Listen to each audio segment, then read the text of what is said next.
I've watched the Grand Theft Auto 6 trailer over 100 times, and still I'm learning new things that I haven't seen on previous viewings. And so in today's video, we're going to be going over some of the things I've just noticed for the first time, and hopefully they're new to you as well. And definitely let me know in those comments down below if you have any other things you'd like to point out. We're not going to be looking at mistakes or things that might be strange, but actual details of the game and the world itself. All right, so let's begin. At the 30-second mark, you can see two individuals greeting each other. One guy in sunglasses, he has gold grills on his teeth, lots of necklaces, and a white tank top, as well as a watch and several tattoos. And he's greeting a guy in a blue bandana with a beard. These are two incredibly detailed NPCs, things we've talked about in the past. Well, the guy in the white tank top actually reappears in the trailer. I've never noticed this before. Or I should say he appears about 2.5 seconds before that. It's in this shot right here of what we're looking at is going to be fictional Wynwood, Miami. Seems like there's a car show going on. Lots of fun graffiti on the buildings. We can actually see him leaning against this sort of no parking anytime sign right behind this pink lowrider. And if we pause it, you can tell it's 100% him. He's got the same white tank top on. He's got the same hairstyle, the same necklaces, the same sunglasses, seems to be looking down at his cell phone. I'm also not sure if that's his motorcycle either, or if it belongs to someone else as a part of this show.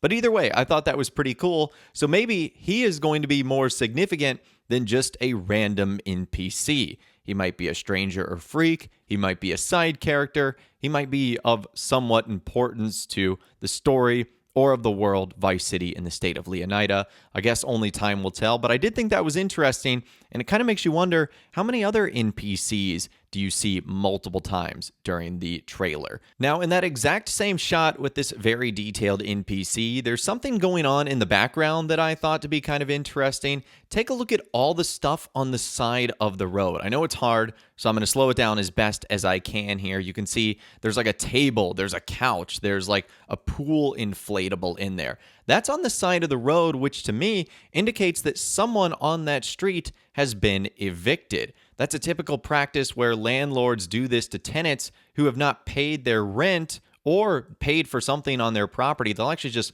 throw them out and all of their belongings on the street. And it looks like that's what might have happened right there. And we know this isn't just random trash or random sort of like belongings on the side of the road, because we can actually see another scene where you can see things happening on the street. It's this clip of the dirt bikers and ATVs rolling down the road, and you can also see that there's some houses right there.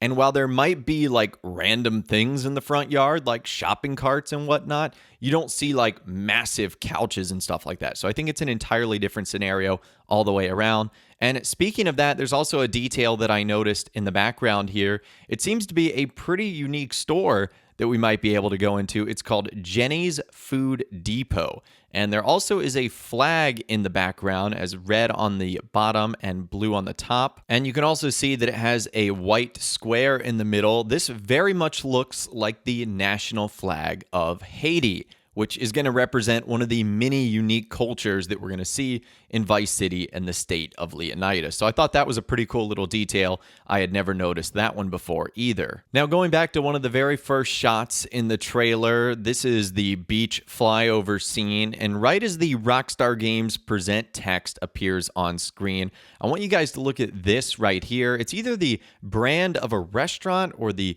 name of a hotel. I can't see what it is exactly, but it looks like it says Amalfi, or at least some version of that. So again, I don't know if that's a restaurant. I don't know if that's a hotel. I don't know what that's supposed to be, but it is another in-game brand that we're able to recognize. I had never seen that before, mainly because I'm either staring at the skyline of Vice City or just looking at the Rockstar Games Presents text. But either way, that's a new brand coming to the GTA series. If we move forward a couple of frames to this shot right here of the boats driving in the Vice City harbor, I want to look at the background on those massive cranes that seem to be loading those cargo sort of crates onto the ship. And there's a couple of interesting lines of text. You can see one of them is PVCSO, and I think that stands for Port Vice City Shipping something, shipping organization, shipping something. I'm really not too sure what the O could be, but if we move forward a little bit, you can see on the other side of the crane, it says Port Vice, and then I'm assuming City. So I think it would tell us the entire thing if we just got a little bit more of that shot. And you can also see it looks like we have the brand of the actual crane manufacturer itself. It looks like it is a rising sun or a sun coming over the horizon, which again makes sense for a brand in Vice City. But either way, I thought that little detail was pretty cool. In the very next scene, we see Lucia standing up in the passenger seat of this car being driven by Jason. And one thing that's interesting to point out here is a bracelet that she actually has on her right hand. And she has this bracelet on in every single scene except one. And I don't know the significance of it, but she has it at all points of time. So in this scene right here, clearly they've achieved some sort of luxury. I mean, she's wearing an expensive dress. They're in a supercar. She's got earrings on. She's having pictures taken of her. She still has it on. But in every other scene we see her, even at her lowest moments, she has the bracelet on.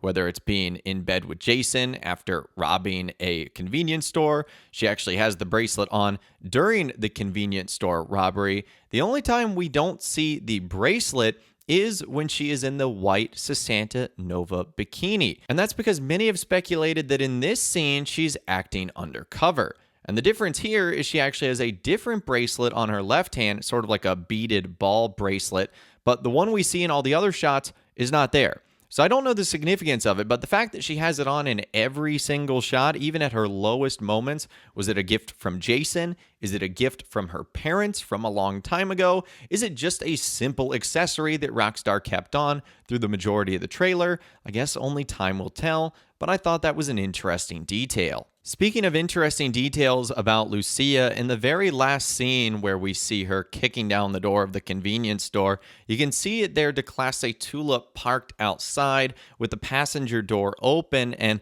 one thing you can actually see is something in the floorboard. And I don't know if that's like a cup of coffee or a can of soda, if it's a random piece of debris. You did see in the previous scene, Jason was driving pretty crazily, so maybe that was something that might have come from the back seat.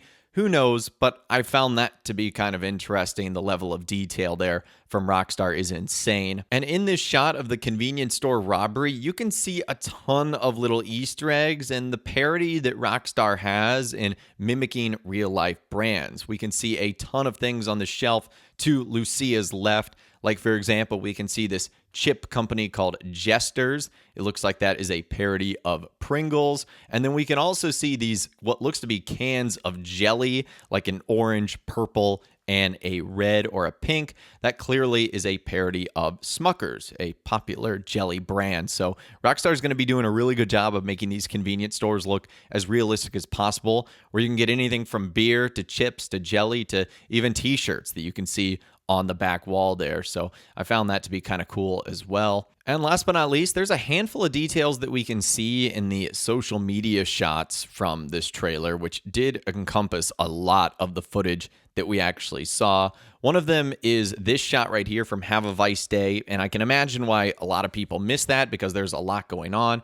But one of the first shots you see is actually a store on the right, and I think this is another in-game brand. Maybe it's a place we'll be able to go shopping. I think it's called D1V or Div. I don't know. Those are the letters that I can make out. It kind of looks like a hipster clothing store of some kind. I'm not too sure. There's two people walking by it, but they don't seem to be paying attention to either the store or the car. Either way, I noticed that for the very first time just a couple of days ago, and I thought, man, that's like an actual store. It's not just a blank building. So thought that was kind of interesting. In the police body camera footage, I can also see something interesting written on the wall of what looks to be this alley or this apartment building. It says Ravens on the outside. So I don't know if Ravens is going to be the name of one of the in-game gangs. It certainly looks like it might be, as they're getting their door kicked in. Raven and the police are essentially raiding them, or if Ravens is some sort of group or there's some sort of enemy throughout the game.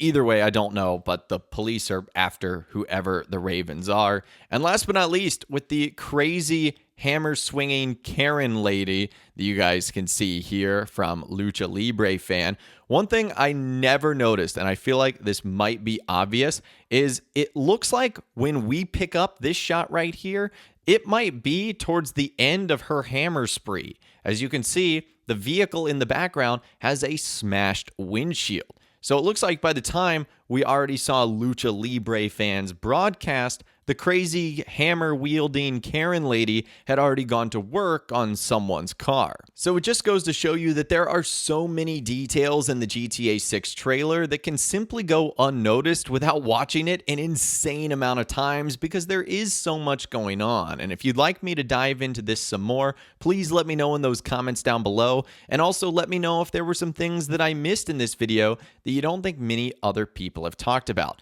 Let me know what you think down there. If you guys did go on to enjoy this video though, a like rating would of course be awesome. And be sure to subscribe to my YouTube channel if you are new. You want to stay up to date on all the GTA 6 videos that I'll be doing here on my channel. And be sure to ring that notification bell as well. Sometimes YouTube just doesn't work, and if you ring that bell, you'll always be guaranteed to be notified when new videos arrive. But of course, as always guys, thank you all so much for watching. Take care, and I'll see you guys in the next video.